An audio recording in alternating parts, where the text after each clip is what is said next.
Magandang araw po sa inyong lahat. Ito muli si Sagap TV. Ngayon pong December 2 taong 2024 na nagbibigay sa inyo ng kaunting informasyon at ulat ng panahon. Sa kasalukuyan, sa loob ng 24 oras, ating binabantayan ang kalagayan ng panahon. Ayon naman sa State Weather Bureau ng Pag-asa, 1-2 bagyo ang maaring mamuo dito sa Philippine Area Responsibility or tinatawag na PAR.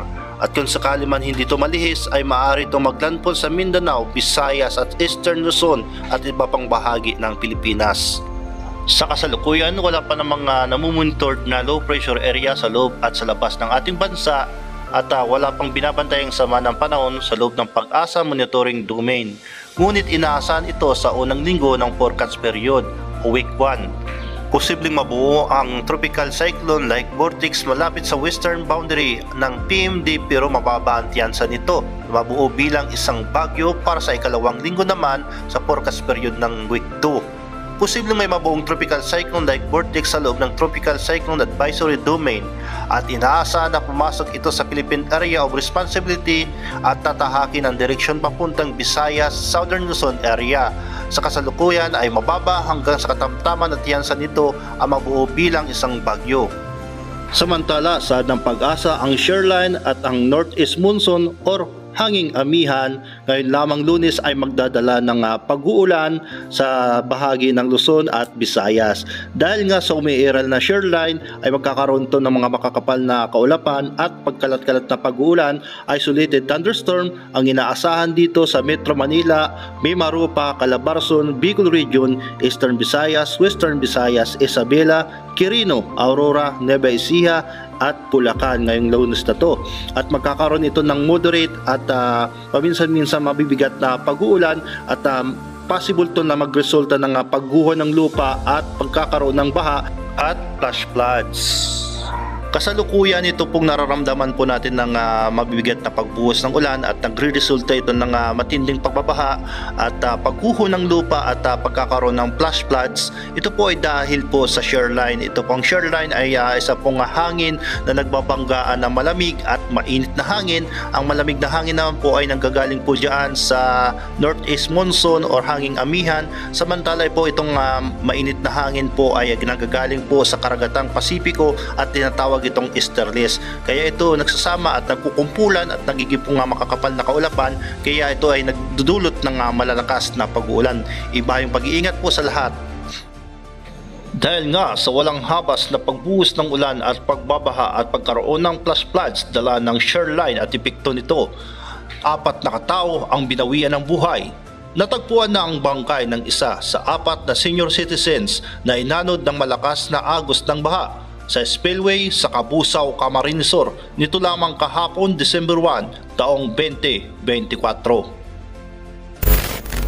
Saragay, Camarines Sur, dahil nga sa walang tigil na pag-uulan dala nga ng epekto ng shoreline, unang araw ng Disyembre sa Apad Elementary School, halos ang mga gamit nito ay nagsilitawan at magiging mga upuan at maging kagamitan ng mga estudyante.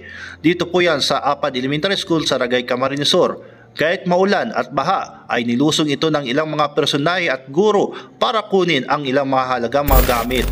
Samantala, ganito naman ngayon ang sitwasyon ngayon sa Barangay Mangkayo, Bensons, Camarines Norte.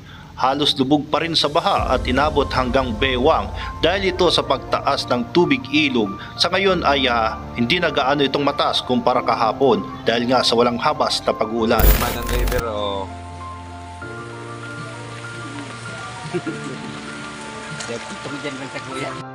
Sa Libmanan, Camarines Sur, malapit sa pamilihan ang ilog ng Libmanan. Dahil nga sa walang tigil na pag-uulan at pagbuhos nito, ang ilog ng Libmanan ay halos sakupin na ng rumaragasang tubig nagmumula sa ilog itong pamilihan na to. Ilang metrong hakbang na lang ay papasok na sa kanilang mga tindahan. Sa Sorsogon City, dahil nga sa walang tigil na pag-uulan, ang mga ilang residente dito ay halos abot hanggang dibdib ang tubig baha sa Purok 1, Barangay Bulabog, West District ng Sorsogon City. Upang mailikas nila ang kanilang mga gamit, nalubog pa rin sa baha ang kanilang mga kabahayan. Kaya naman ang mga ito ay ng kanya-kanyang tagsilhikas at kanya-kanyang hawak sa maliliit na lubid upang makatawid sila sa kanilang paroroonan. yan, para pag-sundot-sundot. Sa libmanan pa rin sa kuha ni Mary Jane Villegas Sia, ganito ang makikita natin, halos walang tigil na pagulan ay epekto pa rin itong dala ng share line. Ang mga ilang residente ay kanya-kanyang hakot ng gamit at tinataas nila ang kanilang mga importanteng mga kabagay, lalong-lalo na ang mga dokumento. Sa kasalukuyan ay ipinutol na ang supply ng kuryente sa kanilang lugar, diyan sa libmanang Camarines Sur. Mga kalingap, ang ingay ng aso. Ayan po mga kalingap, duman po tayo dito sa Nading Padnaga. So dito muna tayo at mamaya po ay bibili po tayo ng gamot sa aking sipon kasi para pong pakiramdam ko para pong tatrangkasuhin po ako. Dala po nung nakarang araw po, umuwi po ako nung gabing yun at basang-basa po tayo ng ulan. At ayan, speaking of ulan, bakit nga ba patuloy tayong nakakaranas ng walang tigil na pag-ulan? At ito po ay nagdudulot ng pagbabaha, flash floods at pagguho ng lupa dahil po sa tinatawag na share line. Ito po yung share line po ng pagsasalubong ng mga mainit na hangin at malamig na hangin. Ang malamig na hangin po ay nagagaling po sa may north o hilaga. Kaya yung abang po naman ay yung mainit na hangin, ayan po yung galing po sa Eastern Pacific, kaya tinatawag na easterlies. So ayan po yung shoreline po, isa pong boundaries ng hangin. At ito po yung naghahalong hangin, mainit at malamig. Kaya po yung nag-cause ng makakapal na kaulapan at pag-uulan.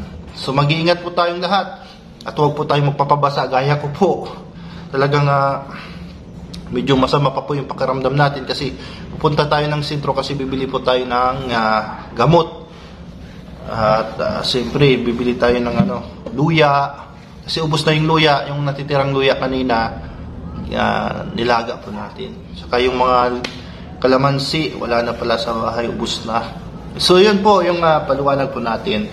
At asahan po natin sa mga susunod na araw ang malamig ng temperatura.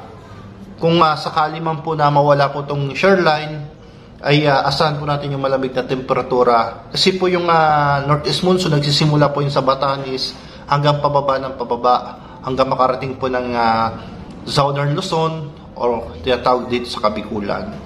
So yan. At ayon po sa Bureau Weather Report,